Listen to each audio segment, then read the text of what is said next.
Simone Biles' success is an example of what can be achieved when someone's talent meets their passion.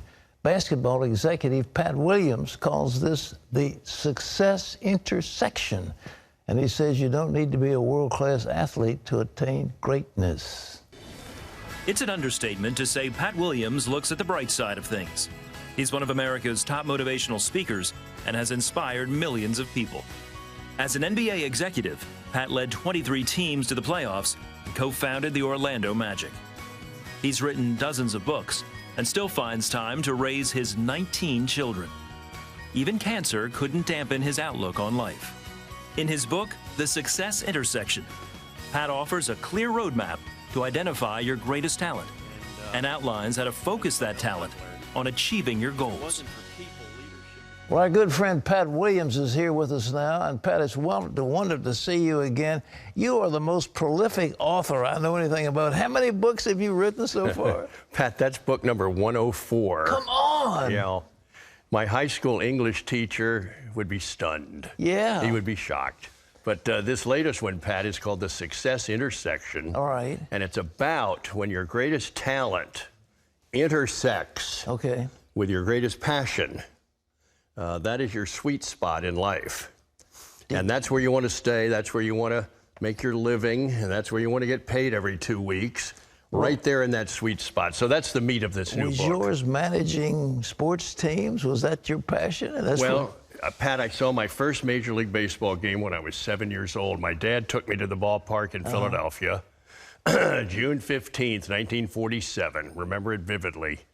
The A's and the Indians in a doubleheader, and I was absolutely riveted by the sights and the sound and the smell and the color of baseball. Yeah. I woke up the next morning as a 7-year-old, and I knew exactly what I wanted to do with my life. I wanted to be a ball player.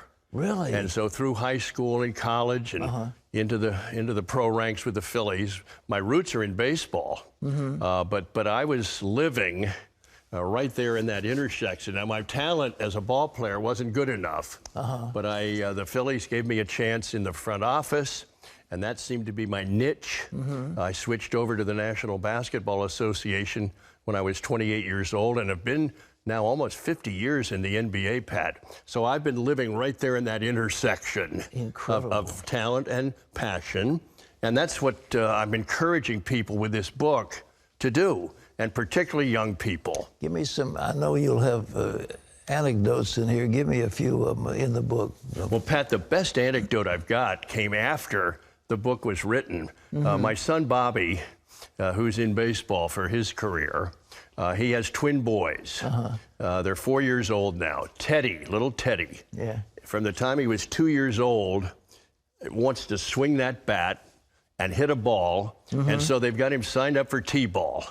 At 4, starts this weekend in Sarasota, Florida. His twin brother, Jack, could not care less about swinging a bat. He likes to entertain, and he likes to make up stories, and he likes to act.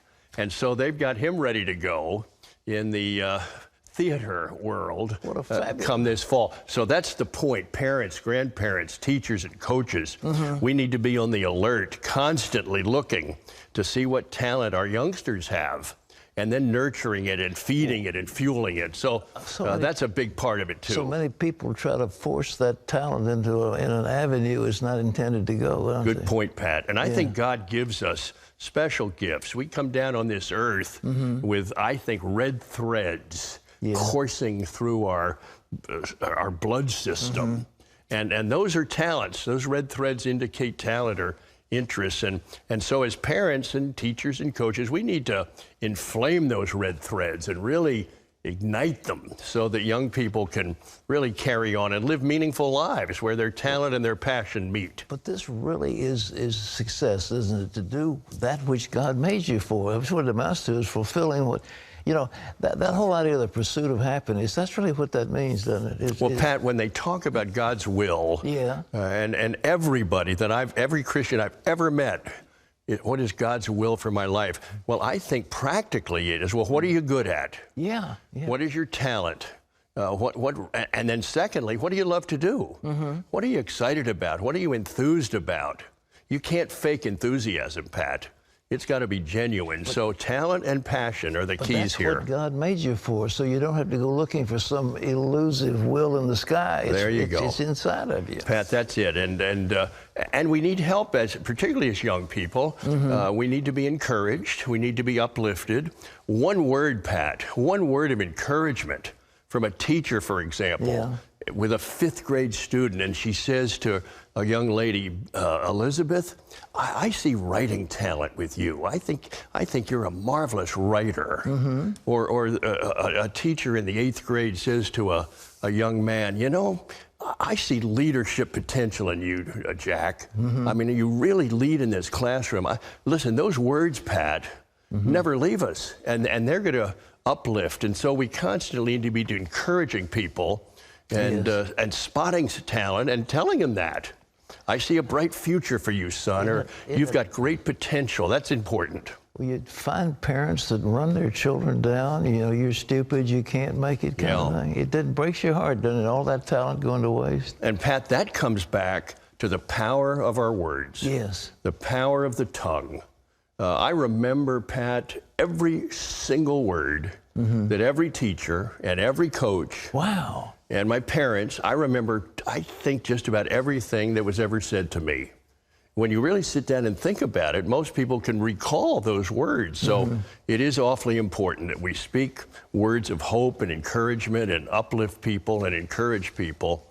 And we get into all of those different topics, Pat, in this new book. It sounds fascinating. We had a good time putting it together. I share a lot of stories and anecdotes from my life and my career and things that happened to me, and plus many, many others. The success intersection. Remember that little formula: when your greatest talent intersects with your strongest passion, well, that's the sweet spot in your life.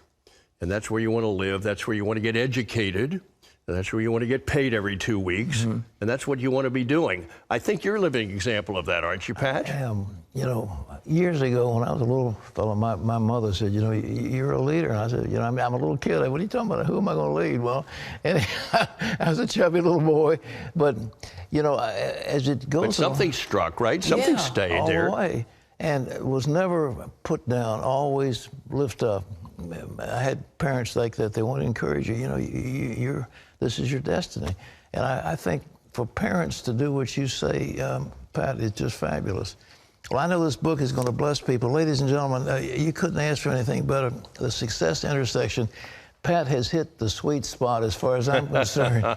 You've got it, buddy. God bless you. You were fighting cancer. You're a survivor. What'd you have? Pat, I was diagnosed over 6 years ago with multiple myeloma, which they've discovered it just in my yearly physical. And if I could just say this, do not neglect your yearly physical, folks, because if there is something going on in your body, you know, you want to find out early. So they discovered that there was something in my blood work that wasn't right. And that led to the discovery of multiple myeloma. I'd never heard of it, but it's one of the blood cancers. And so they've been treating me for all these years. I'm into the 7th year now. Are you still being treated for it? Well, I take an oral chemo. Really? 21 days on, 7 days off. But the doctors are telling me that they don't really see any signs of it. So it looks like at this point, I'm living cancer-free. So you have to fight that chemo, though, don't you? Does it drag you down? Well, I think the only thing I've noticed is I sleep a lot longer than I used to. Oh, nothing wrong with that. But nothing wrong with that, Pat. Pat Williams, ladies and gentlemen, this is a great author, one of the most prolific authors in America, a great coach, a great manager of teams, basketball, baseball, a wonderful friend. Pat Williams. God bless you. I'm so glad to see you. Pat, I'm always happy to see you, sir, and I'm glad you're doing well. I couldn't be better. I'm coming up on 87, brother. I'm getting there, going for 100. Good for you. Let's do it. Let's do it together. How many have you got? I'm 76 right now. I'll be 77 in May, Pat. Okay. You've got me by about 10 years. 10 years, and I'm going strong. We're both going strong. Away we go. And here